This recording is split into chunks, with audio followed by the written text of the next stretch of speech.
Eu sou a Sandra Barilli e hoje nós vamos falar sobre o que causa o trauma do abuso sexual, o que pode contribuir para causar o trauma do abuso sexual.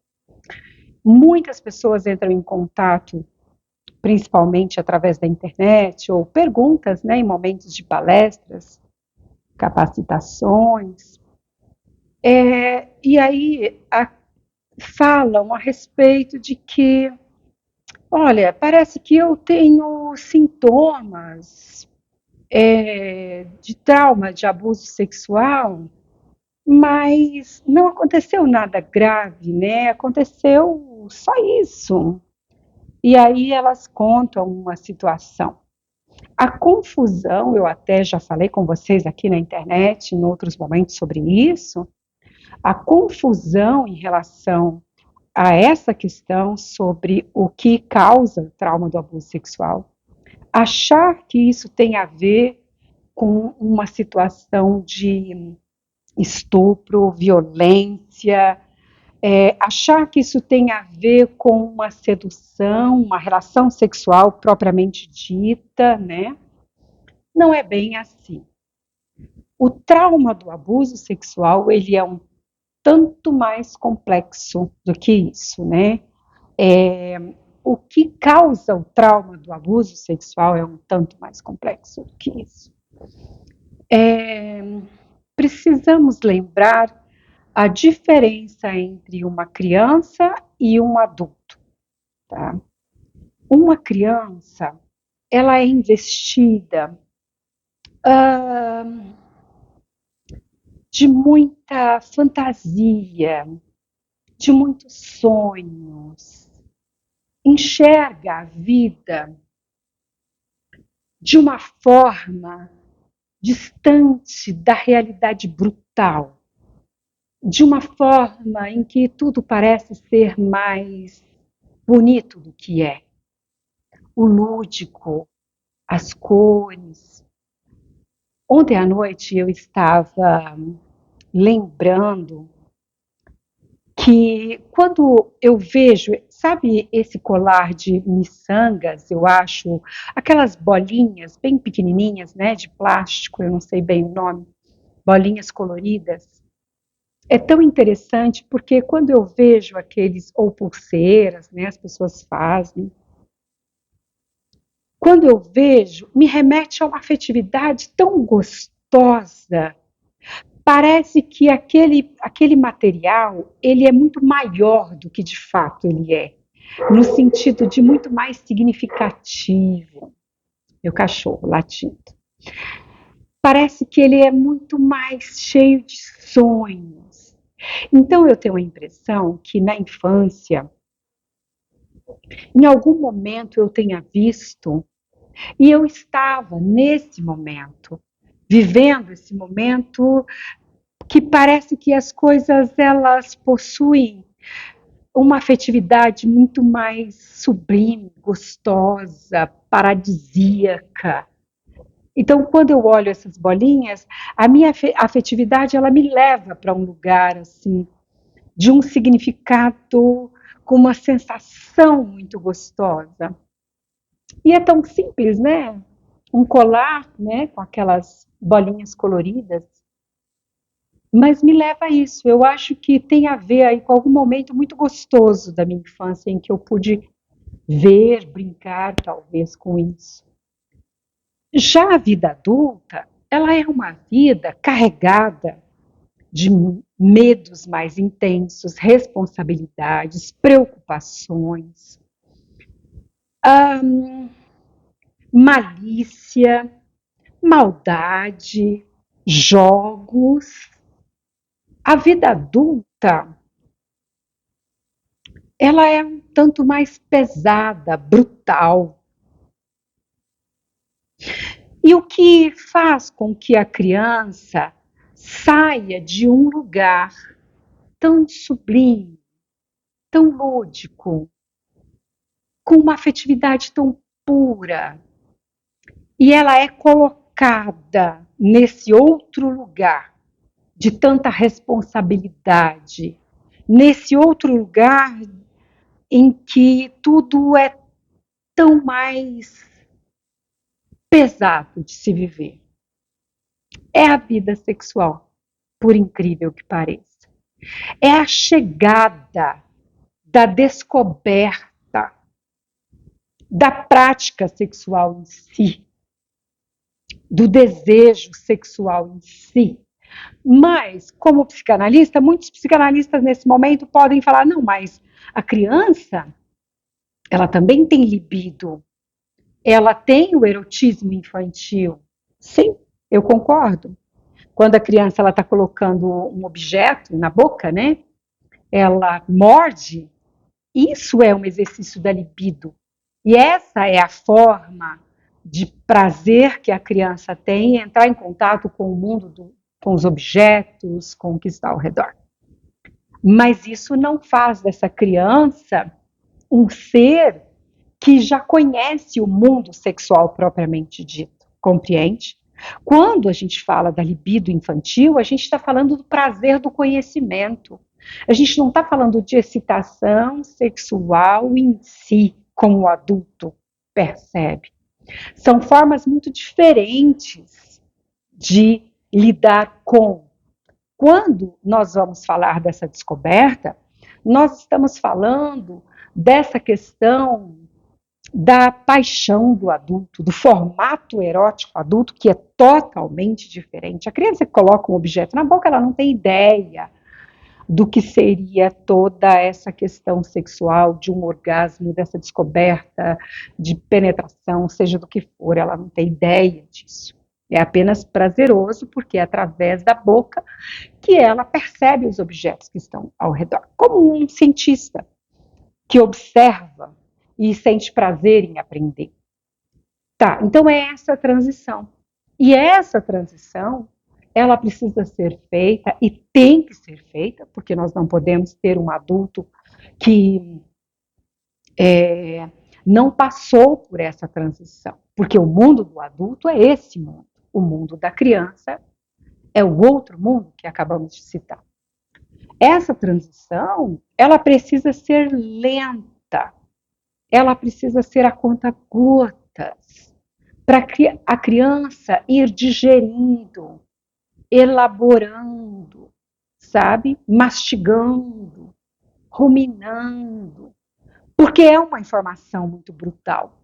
Então, ela precisa acontecer aos poucos, até que aquela criança se torne adulto.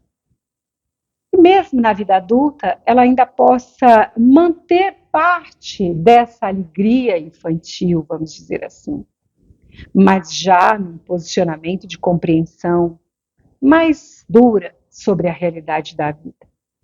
Então, o abuso sexual, para nós, nessa esfera, e o trauma, ele vai acontecer a partir desta saída desse momento da infância e essa chegada nesse momento já do adulto, só que aí de uma forma brutal, radical, de uma forma rápida. Quando eu falo brutal, eu não estou falando de uma violência, né?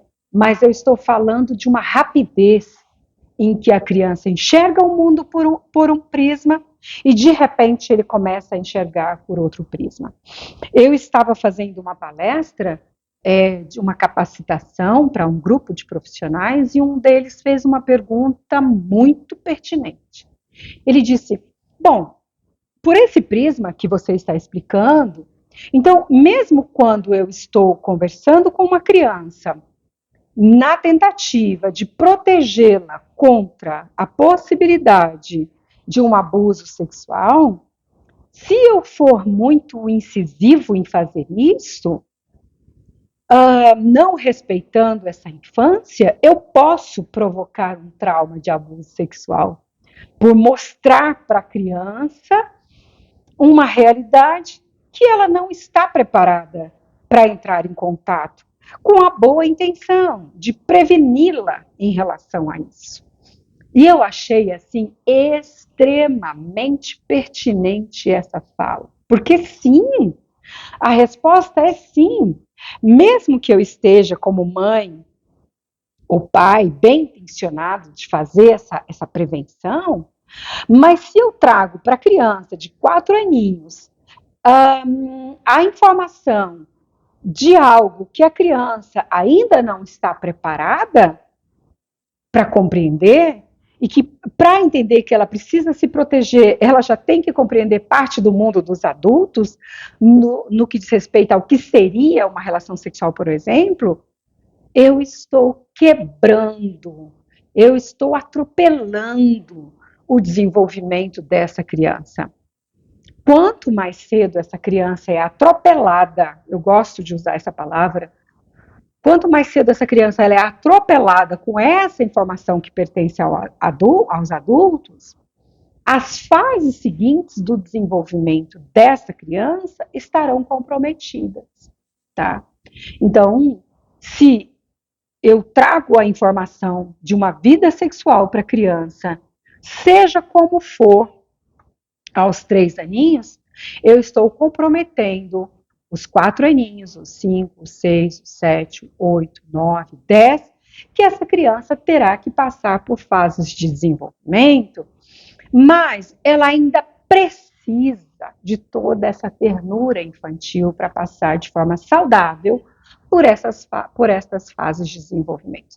Então, quando eu atropelo a criança com essas informações, eu estou prejudicando o desenvolvimento seguinte, porque eu estou tirando essa criança do lugar infantil, desse lugar da criança, e já expondo a um lugar dos adultos de forma brutal.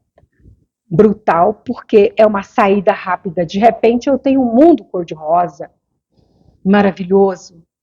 E momentos depois, 1 hora depois, o mundo é cinza. A criança, ela não tem estrutura para suportar esse mundo tão pesado e cinza. Ela não possui defesas para lidar. Então, se eu trago informações para a criança do mundo dos adultos, o mundo sexual do adulto, seja ele de qualquer forma que seja, né? Se uma criança passa por um abuso sexual propriamente dito, se ela passa por uma situação de ver os pais tendo uma relação sexual, se ela passa por alguém que sente muito medo de que ela seja abusada e traga informações pesadas que ela não está preparada para digerir, tudo isso será, sim, formas diferentes de tirar a criança da chamada linguagem da ternura, que é a linguagem da criança, e inserindo a criança de forma brutal para a linguagem da paixão, que é a linguagem do adulto. E essa saída brutal de uma linguagem para outra linguagem, a criança poderá não conseguir digerir essa informação. E isso sim se tornará, a partir daí, um trauma do abuso sexual. E essa criança poderá, na vida adulta, ter sérias consequências, por não ter vivenciado as fases de desenvolvimento de forma ideal e adequada, por ter uma maturidade obrigada precoce, por ter traumas do que seria uma atividade sexual. E me preocupa muito nesse momento a letra das músicas que são colocadas e as crianças ouvem. Me preocupa muitas vezes até a questão de pais com medo que os filhos sejam abusados sexualmente e, em função disso, já trazem informações que a criança não está pronta para digerir. Me preocupa filmes que as crianças já estão assistindo e que existem insinuações sexuais, inclusive desenhos animados. Me preocupa a criança ter o celular na mão e poder acessar questões que elas não estão preparadas para digerir. Me preocupa porque a saúde mental dessas crianças podem ficar bem comprometidas e nós termos quase uma epidemia no aspecto de uma patologia, né, mental em função de fases de desenvolvimento que são quebradas. Nós precisamos cada vez mais entender que a criança é criança e ela precisa ser criança e a inserção dela no mundo adulto precisa ser a conta-gotas. Ela não pode ter a malícia do adulto no aspecto sexual de forma precoce. Se tiver, a vida adulta dessa criança estará comprometida por este trauma, infelizmente. É uma informação dura, porém necessária. Amores, beijo no coração e até a próxima.